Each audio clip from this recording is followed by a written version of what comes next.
এক ছিল দুষ্ট রাজা, রানী আর টাকার প্রতি ছিল তার চরম আসক্তি।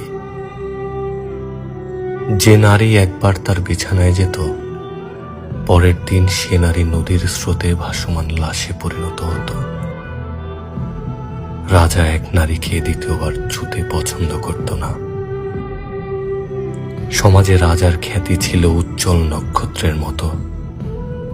সবার চোখে ছিল সে অমূল্য রত্ন। খুন করা ছিল তার নিত্যদিনের সঙ্গী। তার কালো হাতের ছোঁয়ায় বিসর্জন হয়েছে শত শত নারী। প্রতিটি বিসর্জন ছিল রাজার পরম আনন্দের উৎস। পৃথিবীতে এমন কোনো অস্ত্র ছিল না যা তাকে দমন করতে পারত। একদিন